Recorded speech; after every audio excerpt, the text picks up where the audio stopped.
What's going on, y'all? It's your boy Cool Colas here, and you're tuning into a new episode of the Pro-Black Blerd Kingdom Podcast. So we got a new episode today, and this is something that is not necessarily anything that I'm going to talk about related to blerd stuff or the mixture of blerd stuff and pro-blackness, but this is more on just the pro-black side. Something that I think that black people, from my perspective, do far too much and need to immediately stop. I may do a couple parts to this little discussion series that I'm talking about, but I want to get into a couple things that I see that black people do that they really need to stop immediately. Now, some of you all who are listening to this, especially if you're a friend of mine, I associate with you and I can bear to have a conversation with you, you probably already know some of these things. So it might sound redundant, or it might be like, oh yeah, I heard Cool Cola say that before, you know. So this is not necessarily for you outside of just general support and doubling back on what I'm saying, like just backing me up. These are for individuals who just, for whatever reason, don't have the cultural awareness to understand why these things are important to keep in mind and are off code. So, the first thing that I see that black people do that need to immediately stop is using the terminology people of color. So let's talk about all the reasons, or at least some. We're not going to say all. We're not going to say all, because I could make an entire podcast topic about all the reasons. We'll talk about some of the reasons why using the term people of color is off code. So, I'm going to give you all this analogy, and this is a way that I can frame it where it makes a lot of sense. Let's say that I have a group of people, right? And I call them the people of injury. And one of the persons has a cut on their finger. One of the persons has a broken nose. And then the other person has 2 sawed off arms. So all these people, they have injuries, right? They have different types of injuries. But one is more severe than the other. Let's say then that I go and I say that these people who are people of injury, who have been marginalized with injury or because of their injury for some reason, need some healing for what has been done to them. So let's say I go and I get some, Neosporin or something, some shit for the person who has a cut on their finger. And then I, clean up the cut, put on some peroxide and then put a Band-Aid around it. And that's their healing. And the person who has a broken nose, I make sure that they get a hospital visit and they get something to be put around their nose so it can be realigned or whatever that process looks like. And then I see the person who has 2 sawed off arms, and then I say, that's tragic. I can't believe that somebody would saw off the arms of this injured person. We can't go back, obviously, and give them 2 organic arms. But moving forward, let's make sure that we never saw the arms off of this injured person or people who could be injured like this person. Whenever you say people of color, this is exactly what you allow to happen. All of these other groups get placed into people of color, right? So it's not just black people. It's those who get considered Latino, Latina. It includes Asians. It includes Indians. It includes anybody who has this picture or at least presentation of tinted skin, and you group them into the same category, and then you think about their struggles as a community and you group that similarly as well too. People of color ignores the extremities that have happened to one group while still recognizing what happened to another. So the reason why this is bad for black people is because it's almost as if there's some type of hyper forced and toxic inclusivity that happens, where an individual doesn't want to speak specifically about the issues that affect the black person, but affect potentially all people. Another way that sometimes people of color is said in a different way is when people say black and brown. We got to help black and brown communities. Now, some people, they'll make the excuse and they'll say, well, I'm trying to talk about black and brown people.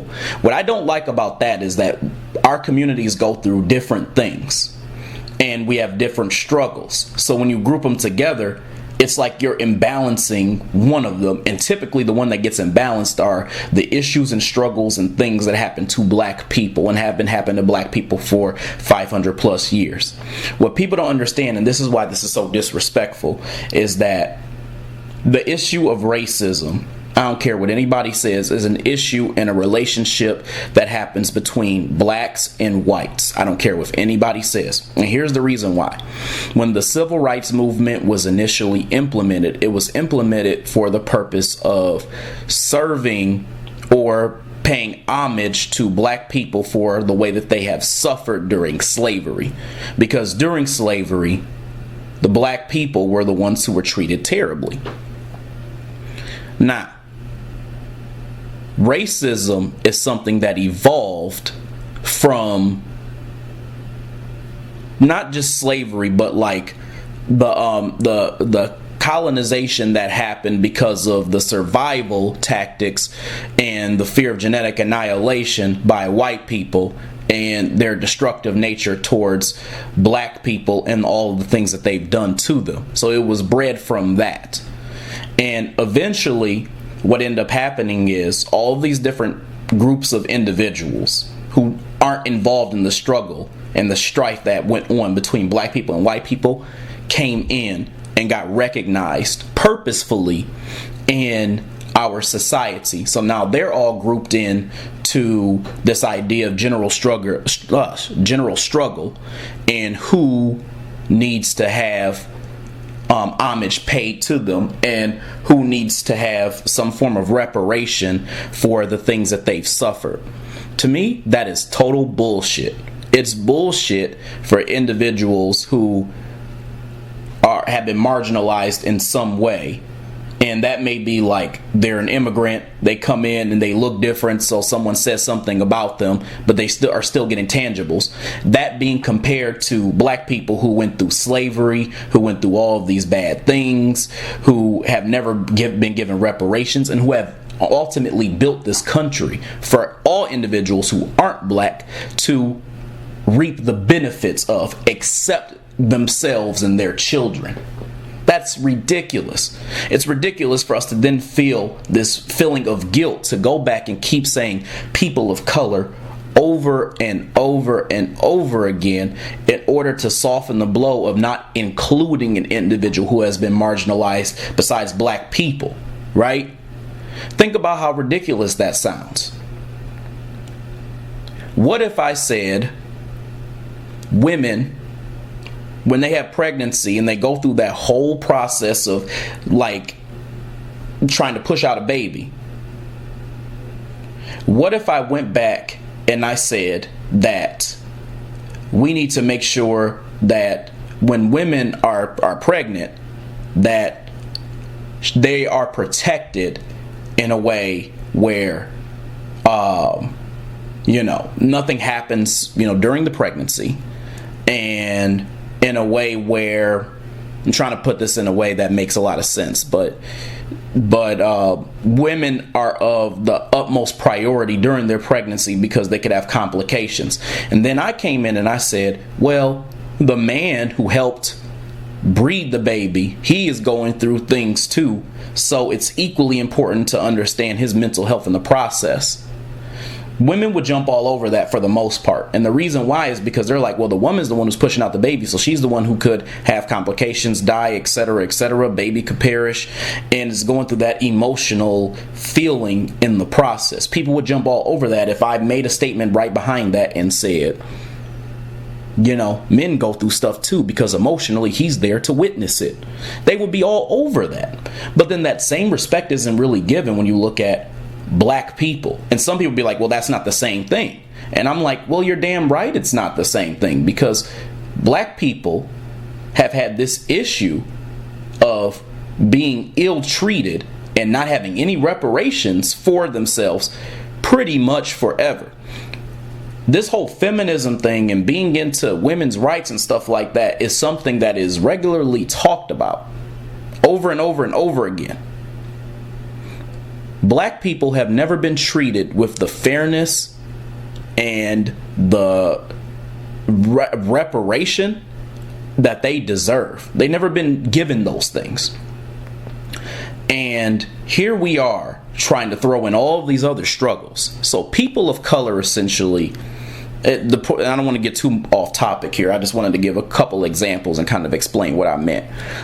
People essentially use people of color to mitigate the black struggle. And what it does is it adheres to this thing that was put into the Constitution called benign neglect. And what that basically is, and I may have explained this in a previous podcast episode, is it makes it so that white people, white supremacists, can ignore the dues that are owed to black people, and they create an entire society and a societal way of thinking where everybody, including black people themselves, ignore the needs and the just dues that are owed to black people. And so when you say people of color, you can make the argument that, like, have you ever just been in a situation where you complain about all these things that are going on to you, like you lost your job and you broke up with your girlfriend and all these other bad things happen to you. Then somebody goes behind you and they say, that happens to everybody. And you just want to punch that asshole in the fucking face. Well, that's how it feels, because it's a slap in the face to black folks for us to go back and say, we've had all these things happen to us, blah, blah, blah, blah, blah, blah, blah, blah, blah. And then somebody says, what about Hispanics? What about people who are Asians? Stop Asian hate, that type of thing. That's ridiculous to me. Black people, stop being afraid to call attention to the fact that there are things that we as a people need, without having to include other groups of people, and without having to say, well, this needs to happen for this community as well too, because the truth is that we really are all that we have. You should see the way that some of these other communities that you include in people of color slander black people. Now, that's not to slander probably the few individuals that you know that may say something like Black Lives Matter or something like that. And I'm not even a fan of Black Lives Matter, but I'm just talking about the idea that Black Lives as an organization. But I'm just talking about the idea that Black Lives Matter. You may see a few of them say that, right? But overall, these communities are not advocating for reparations for black people and all these other things, because if that was the case, it would have been done already, because there's no reason why this couldn't have been done even before people who are my age were born, like far before. And the fact that we can't reap the benefits of that, that's an insult. So whenever you say people of color, realize that what you're doing is you're not giving and talking about in a proper way the things that black people are owed. You're trying to include other people to soften the blow so it doesn't seem like you're discluding people. That's part of the problem. Black people, we have this bad habit of turning the other cheek. Still trying to care about all people, even if they don't give a damn about us.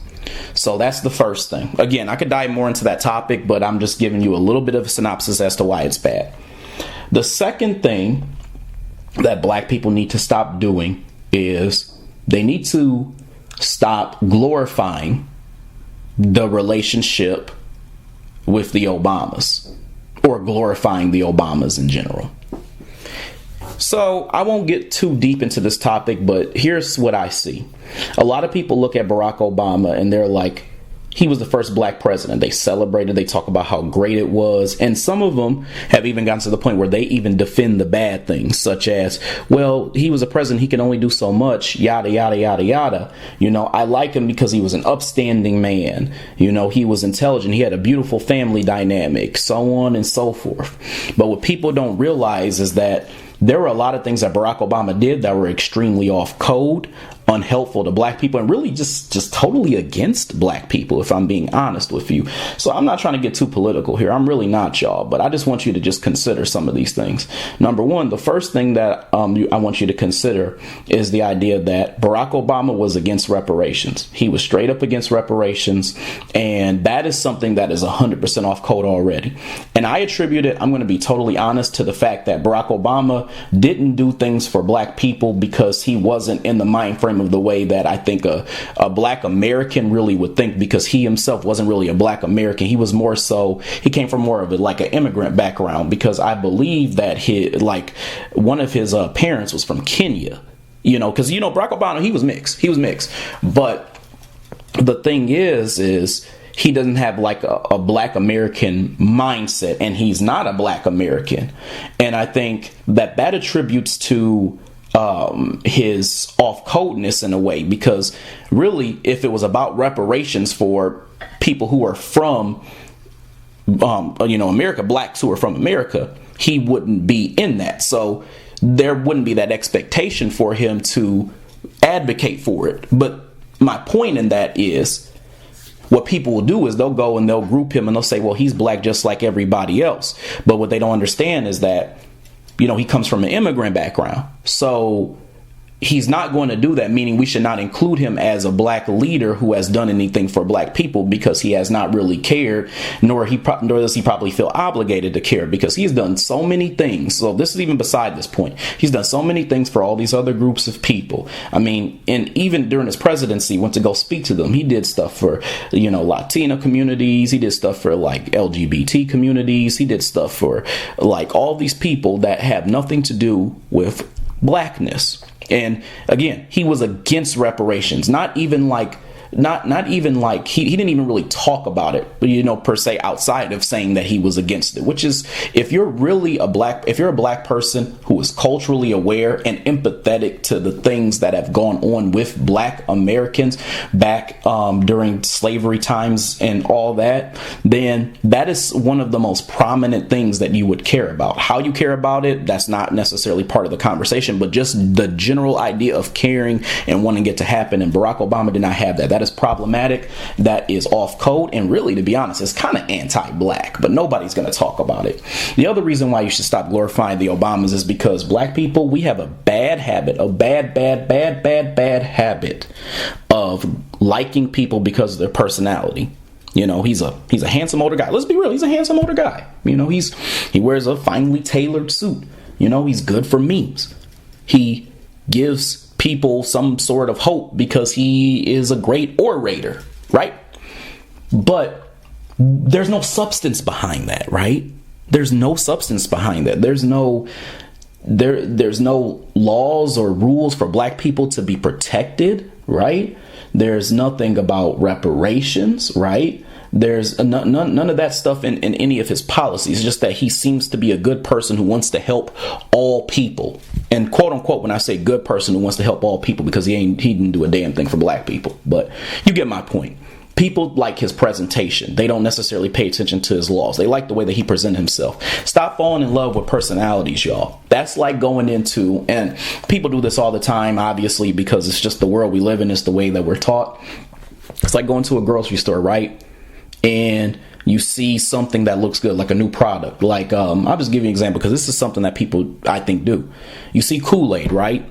A Kool-Aid package is colorful. You see the little Kool-Aid guy with the picture and all this other stuff. The marketing is real cool. A kid sees it especially, and they're like, ooh, mommy, Kool-Aid, yada, yada, yada, yada. But then you look at the back of the ingredients, And this is the part that nobody does. Look at the back of ingredients and you see that it's full of sugar and fructose and shit that just is not good for you, right? Nobody pays attention to that part. They only pay attention to the fact that the marketing is really cool. They like that it's colorful. The Kool-Aid package is red. They have a guy, like a Kool-Aid guy who was like a big ass picture and he's smiling all heavy and shit.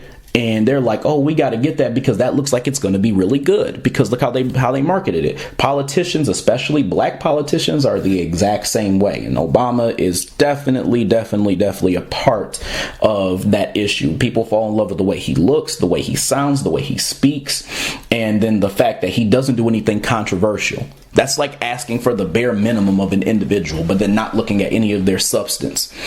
And then on top of that, too, he's just gimmicky. I mean, think about it. He went on the Breakfast Club recently talking with Charlemagne and all those other clowns on there and was trying to sell his book.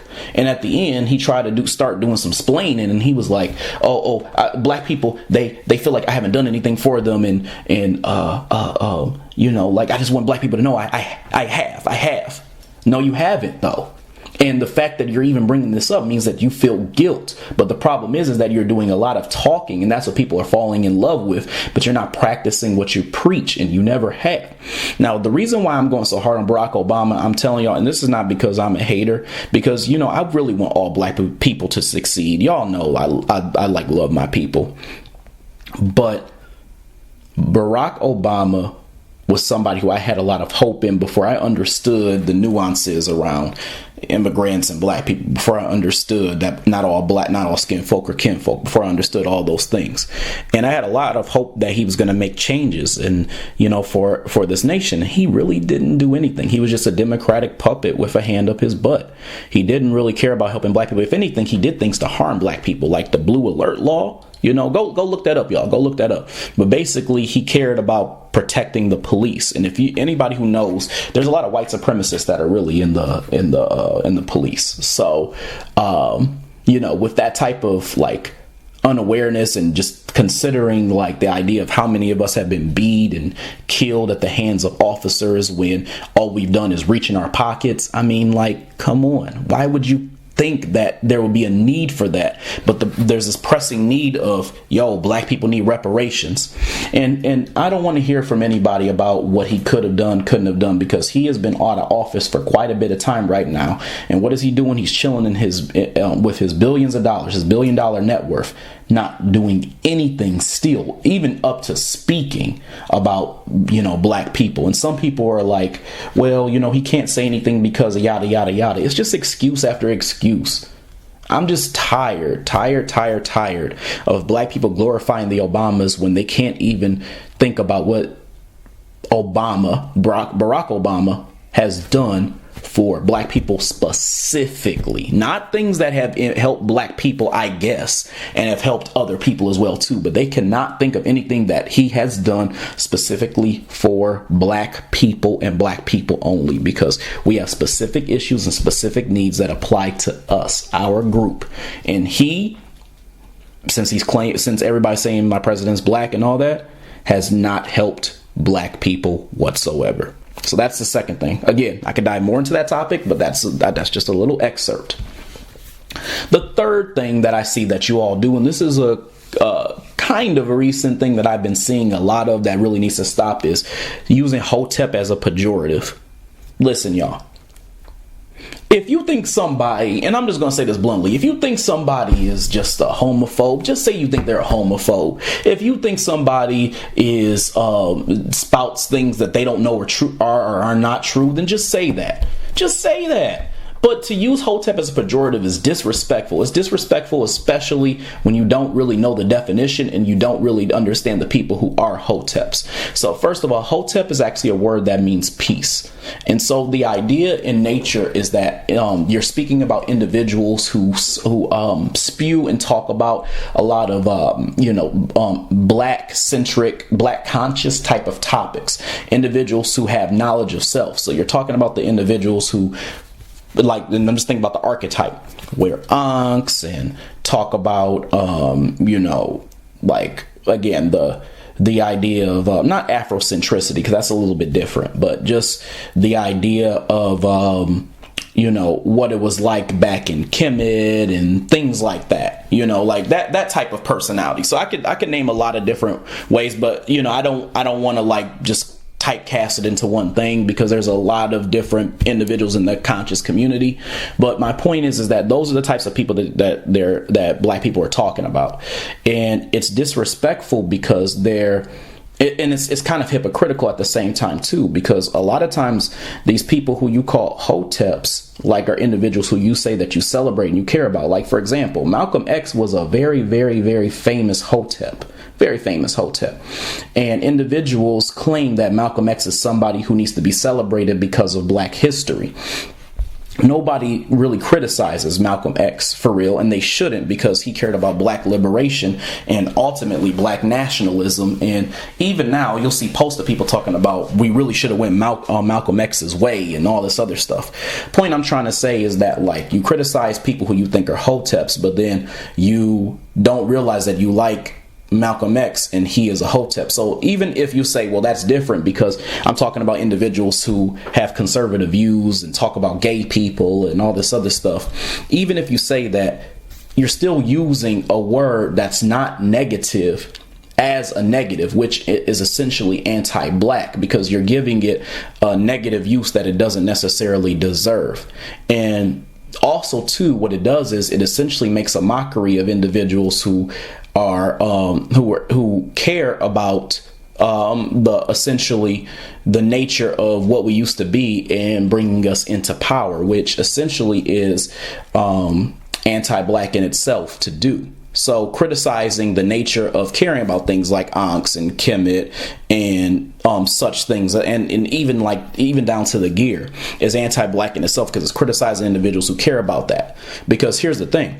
The individuals who use the word Hotep are being divisive, but then get upset at the individuals who they call Hoteps because they're being divisive. So in other words, you're criticizing somebody because you think that they are basically homophobic, right? So you think they're divisive, but then you talk about them to say that you don't really agree with what they do or what they say, and you criticize them because you say what they say are conspiracy theories, when a lot of times they're things that Black people just really don't know about their history. And then it becomes divisive because you're saying that you're criticizing them, although they're in your community too. These same individuals who like to be inclusive like to say things such as Black people are not a monolith, right? So if this group of Black people, just from a logical standpoint, are different, right, than individuals who are inclusive, individuals who consider themselves a part of the LGBT community and are not conscious, and or anybody else who basically just falls into a different category but is a Black person. It's like basically separating them and saying, like, everybody is good, everybody is a part of the Black community except those folks. So that in itself is also like very divisive. Also, name calling itself doesn't make you right. It just feeds your ego and allows you to believe that you feel more empowered because you talked about somebody who differs in your own views and your own opinions. I also just don't like the sheer idea that there are a lot of brothers and sisters in the conscious community who are doing great things and care about Black people and are going around trying to stop us from getting killed and trying to bring us into power, and you're criticizing them. Like, it's the prime example of why I said that the problem with us Black people is that we don't need leaders, because we get all of our leaders killed because we don't protect them. People like Malcolm X, in my opinion, if he was alive today, you probably wouldn't be speaking about him so highly the way that you are right now just because he's dead. He's a legend because he's dead, but you wouldn't speak about him so high. Therefore, he probably would have gotten killed anyway because nobody's protecting him. They're just criticizing him. And in the moment that he does get killed, that's when y'all start the uproar. But before then, y'all say that he's a Hotep, he's misogynistic, she's a chauvinist, he's yada, yada, yada. So people don't really understand the nature of how that's anti-Black. how that's negative, and also they're missing the point. Because if you really just want to criticize an individual, just say what they are. Just say that they're an asshole. Just say that they have views that are hypercritical. Just say that they are they think they're better than everybody. They think they know more. Just say that that's what it is. But to go around and say Hotep this, Hotep that, because you want to criticize somebody is extremely anti-black, because it criticizes the actual movement itself, even if the idea is to criticize the individual. So it really is counterproductive to that individual's whole stance, because generally the individuals who talk about people who are Hoteps are people who believe, like I said, in this inclusive society, but then excludes individuals who are part of that community, which is, again, that's ass backwards. I could go on and on. Once again, I'm going to say this for every single topic, but that's just a little snippet of why that's problematic. The fourth thing that's problematic, y'all, is saying well-spoken. Saying a black person is well-spoken. Please stop that, y'all. And generally, y'all attribute that to black men. The reason why that's problematic is because you never hear someone say a white person, like a white boy, is well-spoken. It's always attributed to black males, sometimes black females, but mostly black males, or well-spoken or articulate. Really, anybody's regulating the handle or the way that an individual articulates themselves in the black community is anti-black, whether that be criticizing them because they speak in Ebonics, or whether that be criticizing them because you feel that they talk quote-unquote too white. Any regulation of one's handle on the English language in general, or the way that they express themselves in nature, is 100% anti-black. And it's also like saying, you, like, just the well-spoken part, you're different than these other niggers, like, because that's essentially what you're saying. You are a articulate nigger, whereas these other niggers are not articulate. That's like basically what you're saying. So it's almost as if you're creating whiteness as like a standard or like a norm, that it's expected that type of way that they're handling their vernacular is thought to be a regular thing, and for us it's typically not thought to be a regular thing. So you call the individuals out who do it as special because it typically is not shown within our race. That's like downing the race itself. So you also stop calling black people well-spoken, because it's like you're almost like tokenizing your own people, and it's not really a compliment, because it's basically making these individuals who speak in this manner feel as though they're different, but it's polarizing. It's not like you're basically saying, well, that's good, but even if you were saying that it's good, it's still downing individuals who are not able to regulate their handle on the English vernacular, or at the very least making the English vernacular a standard for being proper, or being on the right path, or just on the right track to being able to express oneself. So well-spoken to me is just a simple way of regulating the way one handles the English language who's black, but it's based on a standard of seeing that the way that a white person typically would speak as a normalized standard, and you're evaluating black people's handle based on that standard.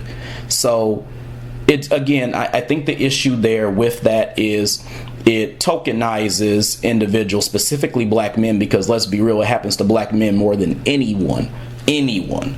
And it also, in a way, I'm just going to be totally honest, it almost separates that black man from the community. I think so many things are done to separate the black man from the black community as well.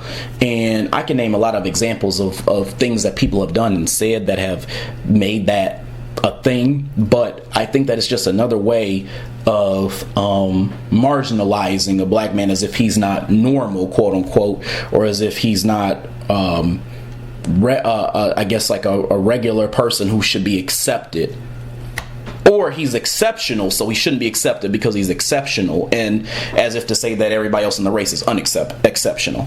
So that's that's my belief on that. So I gave you about 4 different things that, I think that you should just consider and think about and not try to say going forward, because the truth is that the more that we believe these things, say these things, manifest these things, the more that we're going to continue to just do off-code stuff that's never going to make any real change. And a lot of it really just starts with our habits and the things that we believe and say. So when we're saying stuff like people of color, we're just not calling truth to power. We're not calling truth to the things that black people deserve. When we're sitting there and we're saying black people are well spoken, we're marginalizing the individuals in our community, but also putting down the individuals who are regulating, who are outside of that scope. So everybody is really losing. When we do things like celebrate the Obamas, what we're doing is celebrating individuals who continuously do nothing for black people. When we say things like Hotep, what do? We sit there and we criticize individuals who don't have our same way of thinking, but make anti-black statements in an ignorant manner and justify it by making it seem like the issue is something that it's really not related to. And then at the same time, it also doesn't protect our leaders who have taken different stances than the average individual, which is why they were leaders in the first place. Anyway, y'all, I got a lot more comments on that. If you want me to do official breakdowns on any of those 4 topics outside of like the small sections that I gave y'all, then let me know and stay tuned, because I might actually do that. I might break it down a little bit more and make an entire episode on one of the things I just talked about and going even deeper into it, So anyway, I appreciate y'all for checking this episode out. I'm sure that you had a good time listening to me. I had a good time talking to y'all. I got a lot more really cool topics to come and a lot more stuff to talk to y'all about. So stay tuned and keep supporting your boy and letting people know about my podcast. Anyway, I hope y'all have a great day, and I will be talking to y'all soon. Peace.